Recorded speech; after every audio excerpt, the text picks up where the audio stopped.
Hi, good afternoon, everyone. This is Christy Harrington, Manager of Education from OMSSA. Welcome to our webinar today looking at leading a team remotely. We still have some folks that are coming in, so I'm just going to do a little bit of an introduction and then we'll get started. So I hope that by the time we get through the intro, everyone is able to get on and take in this information. So we are scheduled for an hour, and then we're going to be able to do a Q&A with Michelle, and we'll do those questions at the end of the webinar. You can put your questions in the questions panel on your webinar dash. So today we are going to look at our current environment and how we can manage and lead our teams during this difficult time. Tips and resources for connecting with your team as a whole or individually. And thinking outside the box to support your team and take care of yourself. Our facilitator for today is Michelle Schutter. She's a consultant known for her work as the millennial strategist, and we've been fortunate enough to work with Michelle in the past, where she's done webinars for us looking at working with a multi-generational workforce. Today, she's going to help us to be effective in this new reality or new environment, even though it might be short-lived, looking at professionals and clients working from home and how we can do that effectively. So Michelle, I thank you so much for being here today, and I know that you're going to talk about how we can work effectively and some of our new coworkers that we might have at home. And I know that you've got a special coworker that we're hoping will join us later in the presentation. So I will turn it over to you. Excellent. Good afternoon. Hi, everybody. Wow, I bet you are taking this webinar from a place you might not have thought you'd be taking it from before, but here we are together, and you are leading a team remotely during a global pandemic, if you can believe that. So when Christy and I first talked about this, we were saying, people are having so many questions. Some people who are leading a team are also, for the first time ever, working from home. So this is really new reality in so many different ways with so many questions. And so we thought we'd just take a real simple look at what are these basic questions and how we can offer some tips and tools on how to deal with all of this. The first place to start really is who, and who are we talking about, and who is this really about? And really what I want you to do is take a moment and think about you. And where this really starts is with you. And you are a leader. You've been in this position because you know leadership. You know how to do this. You might not know how to do it in some parts of this current reality, but you get leadership. And it's about safety. When we're in a crisis, it's about safety. I worked for many summers at summer camps. We had one time a camp, like a building was burning down. We had a parents' day at the end of the summer where we had all the campers and all the parents, and there was a tornado coming. And so you realize as a leader, it is about safety first and foremost. It starts with your own safety. And so how during this pandemic are you keeping yourself safe mentally, physically, emotionally? What does your bubble look like? Who's within your house in the bubble when we're self-isolating, and how are you keeping all of those people safe? Everybody getting their exercise. What does sleep look like? We have 2 kids here at my house, and the eldest has been having a really hard time with sleep, lots of nightmares, and she's at an age where she's really understanding and not what's happening, but it's scary. And so how is that affecting her sleep? And then how is it affecting our sleep? And we have to be really honest about that, and how we can do a really good job of taking care of ourselves first. It's just like, when you're in the airplane, they do the drop down of that oxygen mask. We have to start with ourselves. The other part is really about extended families or neighbors or other people, and who is in that bubble that you see on the screen there, that second one. You can't reach out to them anymore, but who are you trying to take care of, whether it's your parents or a next door neighbor that might need groceries. So when you think of your own bubble, it's your bubble, and how are we keeping those people safe? How are we keeping our extended world and family and friends safe? And then your team. How are we leading them to keep them safe? What messaging are we giving them about their own personal safety? And how do you share that message with them? Because it's really about perspective and what you can control and what you can influence. And when I think about perspective, it makes me kind of chuckle, because my youngest says almost every day, this was the best day ever. And I think for so many people, we're in a pandemic, and yet for a 6-year-old, this is the best day ever because we've spent time as a family, outdoors, doing lots of different things. So how do we help our team really think about what is their attitude that they're bringing? What attitude are you bringing to the team? And how do we inspire? And when we think about inspiring, you're probably seeing lots of different press conferences and information coming over the screen. And just a couple things to keep in mind, that leadership speeches And no, you're not going to stand up and give a great big speech, but when you are talking with people, what's coming across? And so I'm probably going to say her name wrong, but Chancellor Angela Merkel from Germany, she did a speech televised live on, I think it was March 18th. And, you know, she really followed that kind of leadership guidelines of seeing things as they are, no better and no worse, seeing things as we want them to be. And then what is that path forward? She talked about this is serious, so we need to take it serious, and that we're at war, but the enemy is not human. And she just really laid it out, but she also connected at a personal level, and she was inspiring. And other people have done research on speeches and how we talk as a leader. Nancy Duarte is someone really interesting to watch. You can watch her on TED Talks or look at her research, but she's actually traced speeches that have been followed over time, that have been followed over the years, including Martin Luther King's, you know, I have a dream. And what she talks about, that's the common path in those speeches, is that people go from what is to what could be. So we're connecting with people about what's really happening. What is really happening with your team? We're maybe getting more calls than we can handle. We're dealing with some really hard cases. We're dealing with people who are trying to find funding to pay rent. What is happening and what could be? How are we going to get through this? So having that inspiring element as well. So just some thoughts about yourself as that who, and how as that leader, you really are going to have an impact on how people work their way through this next few months or however long we're dealing with coronavirus.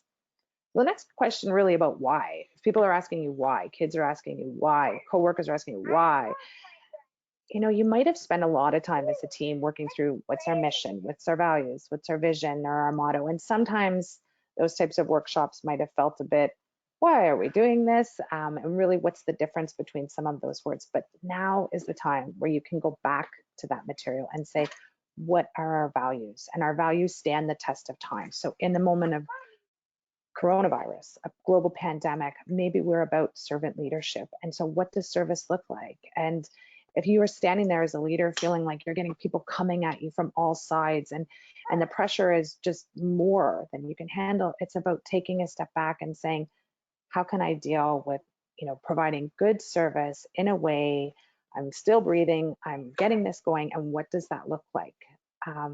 One person that I've been following a lot is Andrew Cuomo, from the governor from the state of New York. And on April the 3rd, he did a really neat talk where he reflected on two elements that are in the state of New York's emblem.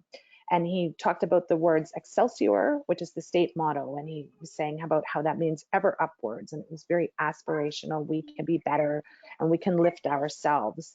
And then the second piece of it was El pluribus unum, out of many comes one. And just the way he spoke, he really was trying to inspire his state, his people to say, you know, we got this. This is going to be hard, but we got this. And I think that's when we're going through all of this, it's not just about the what and the how that we'll get to, but it's really about making people feel that you as the leader know how serious this is and we got this. So now we get into the what. And what is the work? Now, when you shift from working in an office to being the person working at home, if you had made that transition not in a pandemic, you probably still would have found it's actually a big transition. You need to start rethinking, what does your day look like? What work are we doing and how do we get that done? And when I worked at the province, one point I heard a director say, you know, my staff are asking to work from home, but if they work from home, how will I know that they've done the work? And that always struck me a bit funny, because I think what you want to really do is think about, what is the work? What's the practical pieces of things that we need to do every day? And for that, you want to have clear expectations. So is the work on your team right now about taking in a lot of calls? Is it about a lot of administration, then trying to respond to the information you get from those calls?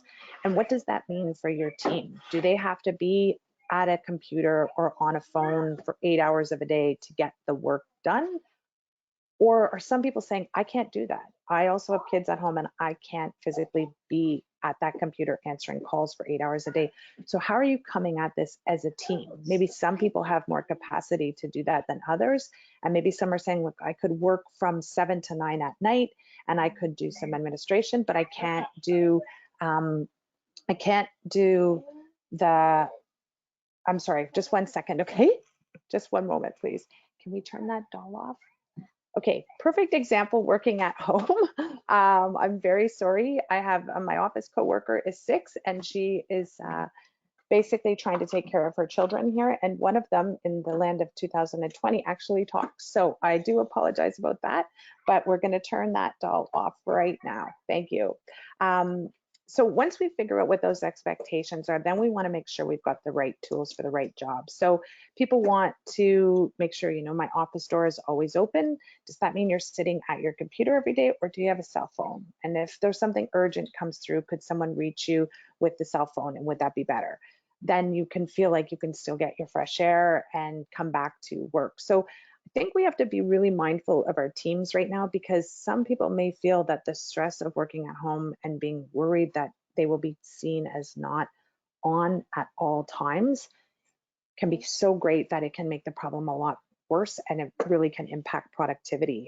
There was a company in New Zealand called Perpetual Guardian, and they have been looking at some research that said that on average, people are effective about 6 hours a day. And with that, even they were looking at companies that were shifting to 4 days a week. So they did shift to 4 days a week. They didn't lengthen the hours in the workday. They just went from 5 to 4. And they actually found that the stress was lower and the productivity was higher than a 5-day-a-week work week. So all this to say that as you're dealing with probably mounting pressures and increased caseloads, and you're thinking, how could we ever do any of that? It's a matter of trying to be as effective as possible when we're available to be on, but working with your team to look at what are the expectations, what are the goals we can look at, what is specific, measurable, actionable, what's relevant, and what's really kind of time bound, like how can we measure it? So people are feeling like, I am doing my best. My supervisor, my manager knows I'm doing my best, and we're all working on our best here at this time. And so when you're checking in with your staff, you're checking in and not so much checking up, because people need to feel that you're trusting and that right now everybody's got each other's back. How can you work in this new sort of era? And I think the big piece is that the relationship is still vital. So if you were, you know, if your team met every morning around 8, or you did a walkabout, maybe through a cubicle land to say hi to everyone first thing in the morning to check in with people, you want to still find a way to still do that. So is it by phone? Is it by video? What are the ways that you can still keep those check-ins going? There's a funny video circulating right now called Ode to Zoom. Some of you might have seen it. If you haven't, check it out on YouTube. It's pretty cute on the world that we're living in when it comes to using Zoom as a tool for video. But there's so many different apps. In our house, we've got 6 to 8 different apps going on at any one time, whether it's the kids or whether it's my husband and I. And these apps, one of them is even called House Party, and you can, you know, connect with people in a more social way. And I think that's really important, because if we're all staying at home right now, we still need to find outlets and connect with adults. So some of the ones for work, or some of the ways that we want to connect, maybe using video for work right now, would be to inform. So some executives or senior leaders are doing something called Ask Me Anything on Friday afternoons or Monday morning.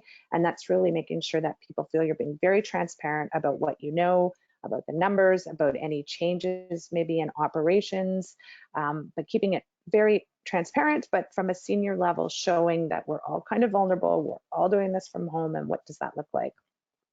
Another way you can do things to connect, you can do the morning announcements. My daughter started that in our house because they did that at school. And so 9 a.m. we all gather around and we go through morning announcements. What does the day look like? Now, maybe from work, there's a way to do some sort of check-in like that, or maybe you set something up a little bit. If you typically had coffee break at 10:30, maybe people just are invited to, if they want, to turn on their videos at 10:30 for 15, 20 minutes and just leave it on while people are grabbing a cup of coffee and connecting. How are things going? One leader I've heard is doing something called What Happens in Vegas, and she does a Thursday afternoon check-in at 2 o'clock. And it's just talk about kids, pets, house, what's going on in your neighborhood, how are people trying to help each other with coronavirus right now, and the social distancing, and what happens in Vegas stays in Vegas. And it's just meant to be that way to keep the team bonds there. For support, you want to think about, want to try as best you can is to get your team to be able to be honest with you about any limitations they're having or struggles they're having with dealing with all of this. We know there's going to be grief work coming.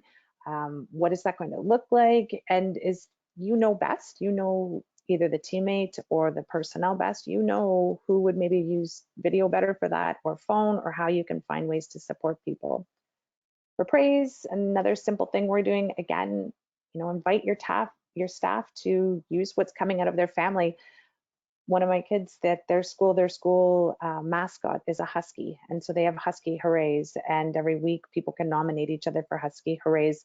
So in our house, our kids decided, because we have a terrier dog at our house, it's terrific terriers. So throughout the course of the week, if somebody does something like empty the dishwasher or mop the floor, then they get secretly put their name in for a terrific terrier. And just to celebrate, we want to make sure that we're still gathering together in ways. One company is doing 3:30 Friday afternoons, popsicles and pop. And I guess you put in your glass what you choose to put in. But, just a way to sort of recognize that this is big and people are doing a lot.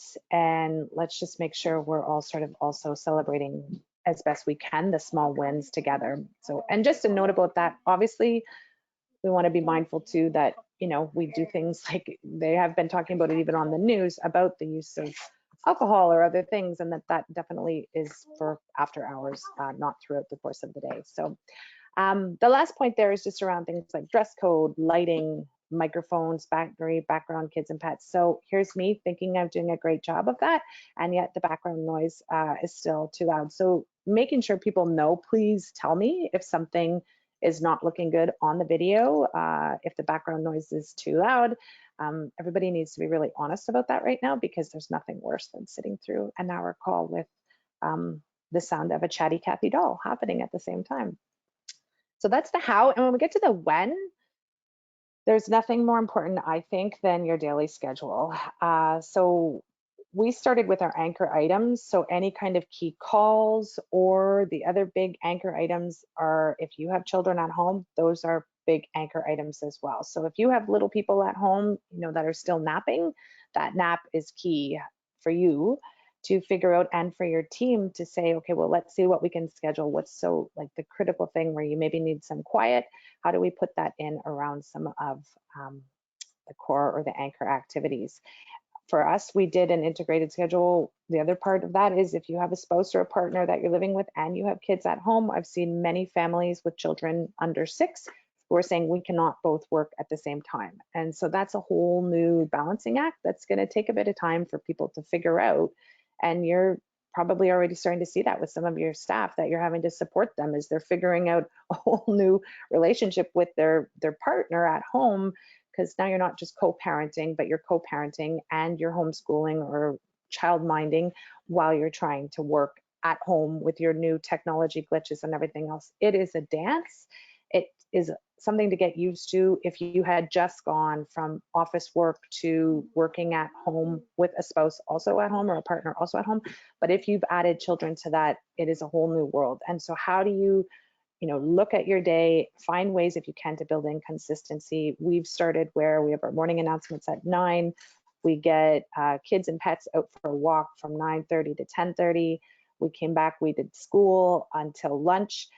Sometimes we've called in supply teachers, as in grandparents, to do baking with the kids over Skype.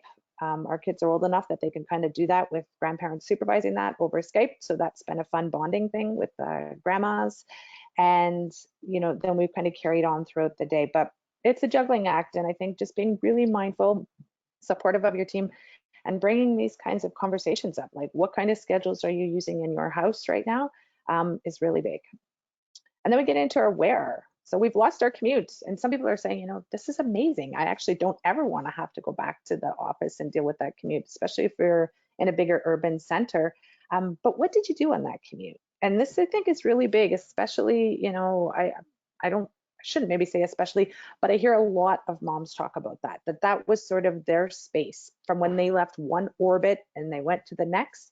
That was their moment. It was either their chance to do a Sudoku puzzle. It was their chance to, go on their Loblaws PC Optimum and load up their points for the week. There were things people often got done, or listened to the Fan 590 sports news. So what did you do during that commute? And now where have you built that into your day? Because if you haven't, you might not even notice it, but you probably notice there's some extra pressure happening somewhere and you don't know where it's coming from, but you've got to still find ways to get those activities into your schedule. When I was working at home before the kids have been home, I would schedule all around 10 o'clock. I would schedule walk and talk calls.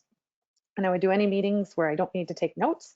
I would schedule them around 10 a.m. and walk the dog and take those calls, not with a big headset like this, but with earbuds on. And that was the way you get your exercise, you get a good walk in, the dog's happier, and you have a chat taken care of. So that was a nice thing too. And also, you know, walk and talks at this point, you are probably also thinking of some maybe older people within your bubble that are not in your bubble at your house, but in a bubble that is very close to you emotionally. And so, you know, there are people that you're wanting to connect in with too. So how are you building those people in? One thing we did, just as an aside, is with the kids in homeschooling, we said we encouraged them to work on what we called our people projects.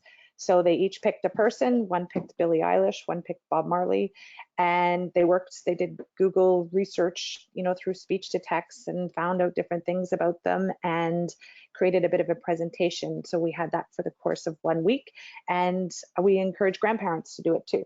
So Poppy got to pick who he wanted, and he didn't tell us. He picked his grandfathers, so he taught the kids some family history, and grandma didn't know who to pick, so the kids gave her Jennifer Lopez, which is kind of funny to see my 75-year-old mom researching Jennifer Lopez. But it's a way to connect the grandparents, the grandkids during this time where there's social isolation, but it also takes a bit of pressure off you while you're trying to get some work done and they're busy doing other things with other people.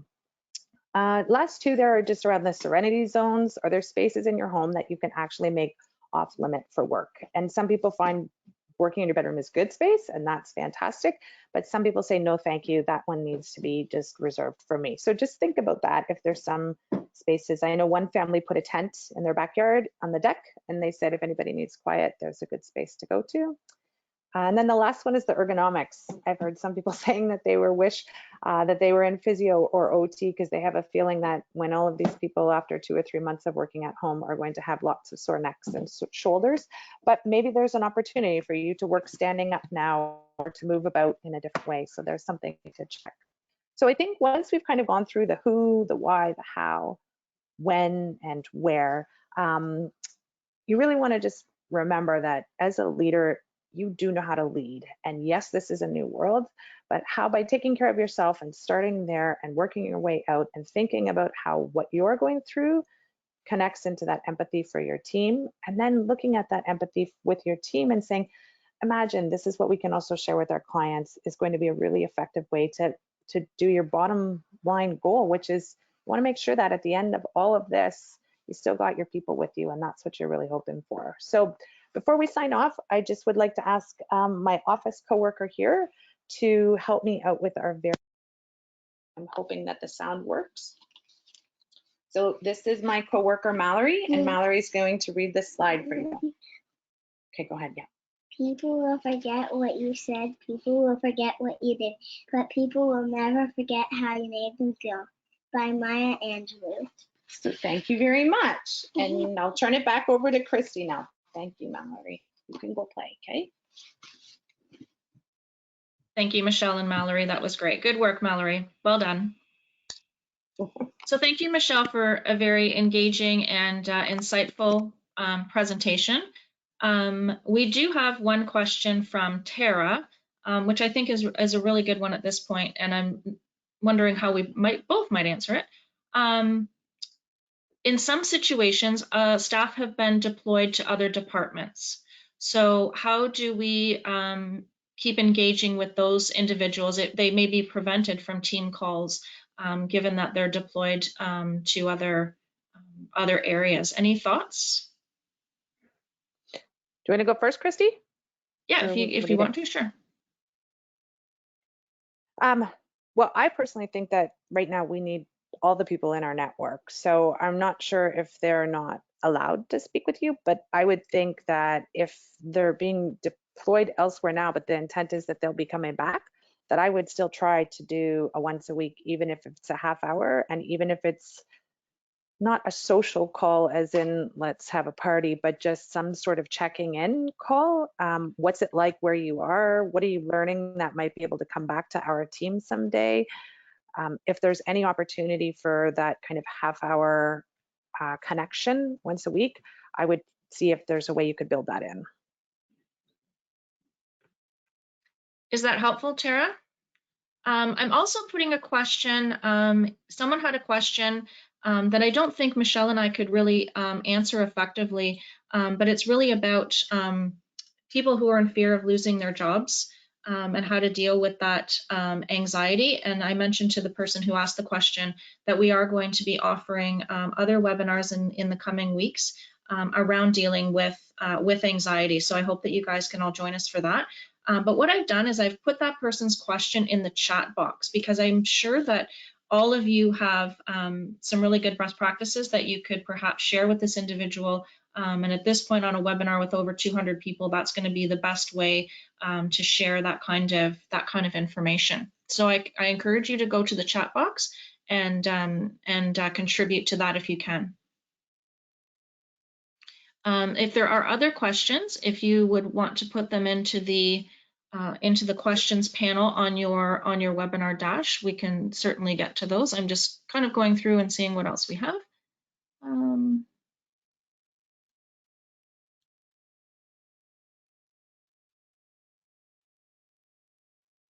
I'm not seeing anything else currently, but Tara did respond that she found that answer to be helpful, and that some of her team is being deployed to long-term care, so their physical ability to participate is limited. So maybe it might have to do an after-hours cheers, and I think that's a great way to do that. Tara, you obviously have a good relationship with your team that you're able to do that. Yeah, I would encourage any of that. I know a couple other women that I worked with have started Friday 5 o'clock, getting online together once people are home. I think anyone, especially working in some of those really, really emotionally charged spaces right now, like long-term care homes. I mean, are there other ways? Not that I'm encouraging people to leave their homes in a way that brings people closer together physically. Obviously, we want to maintain social distancing first and foremost, but are there ways, if you know where their car is parked, can you leave a little note on their car? Could you, in my neighborhood, sidewalk chalk, I think there should be, I wish I would have bought stock in sidewalk chalk right now because there's sidewalk messages everywhere. So are there ways to leave messages for your teammates? There's so many interesting ways that people are connecting, but connection is vital right now. So in whatever way you can do it, I would still encourage you to do it. Deployment, being put in other spaces. Yeah, if they're part of a bubble that you connected with in the past, then you keep them close in your bubble and whatever you can.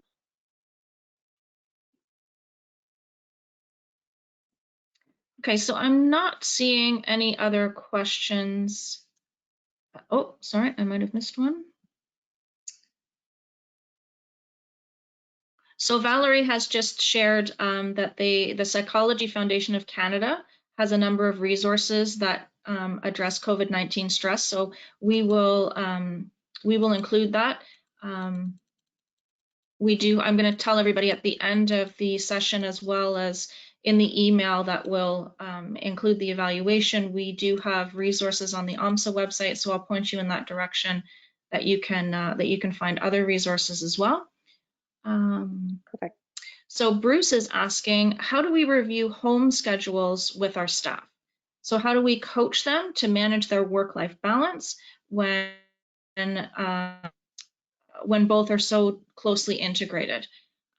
How do we review home schedules with our staff? Oh, sorry, that's just repeating what Bruce had said. And I think, Michelle, you do have some interesting tips for that. Well, I think, I mentioned before about starting with your anchor items, and it really is dependent upon the work of the team. And so, I was saying to Christy that my husband works with the federal government and in the area of trade and global affairs and whatnot. And, she was hosting a session on the Ask Me Anything and whatnot. And they were talking about how this is really why we have a team. So when you look at the collective work that is expected of your team, we might have to think about doing it a bit differently. And I know your question is about scheduling, but when you think about what the work is, then sort of the schedule can kind of come out of, well, how are we going to fit these things together? Because this is a wild challenge we've all been given here. So I look at in our home, it's, you know, what can you do before kids are up, or when they're first up? If the people on your team are saying, you know, I do have kids at home, and so what does that mean? Well, if they're first up for a little bit and they don't need your immediate attention, is there a way to build in some hours there that are really good productive hours for people? But it comes back to, I think, looking at what is the work that we as a team need to get done, and then saying, okay, how do we break that out? Does somebody have to be sitting on the phone at all times? How are we going to chunk that out? So it might start with you sharing, if you're comfortable, you know, the schedule that you're using at home right now, and what does that look like? And then asking others who might be comfortable to say, yeah, I'm good to share our schedule. This is how we're doing it in our house. Because examples that know your industry or your type of work best might be a good way to start showing what does it look like. You know, if you have kids in the home or your staff have kids in the home, consistency is key. So it might be, what's working here lately, it seems, is to say, Daddy, you're available from 11:30 till 2:30 every day. You cover lunch, you cover all of that. And so then I know I can schedule all things there, and I can build a schedule around that. But I guess first and foremost is just talking with your staff, saying that our schedules are not going to look like they did when we were all in the office, when we had kids who were being, you know, taken care of by schools. When we dropped them off until we picked them up, we didn't have to provide direct care for them, but now people do. So our schedules are not going to look at all like they did before, and that's okay. And we know that, and we all have to take care of the responsibilities in our lives, personally and professionally. So how do we start to integrate those things? I mean, even simple things like we actually save the good dog bones now for when we're on calls such as this one, because we know that the dog needs to be quiet. That's not a scheduling issue, but if that's the case, you got to get the kids and the dog need their attention before you have something kind of big and important coming up that you need to have quiet for. Thanks, Michelle. Bruce, I hope you found that helpful. I'm not sure if you were actually looking for a specific tool or software, or if you were looking more for that sort of answer that Michelle provided. So let me know if it is that you're looking for something else. Paulette was asking and really sharing something that I think is really important, that for her, their bubbles include the families at the nursery school program, which has been very emotional, and she's looking how to support the staff. And I, you know, Michelle, I'm sure you've got some insight into that as well, but Paulette, I think some further tips might be in future webinars as well. So, you know, I'll hand it over to Michelle, but we will be addressing some of these other sorts of things in different webinars as well. So Michelle, I'll turn it over to you if you've got a response for that.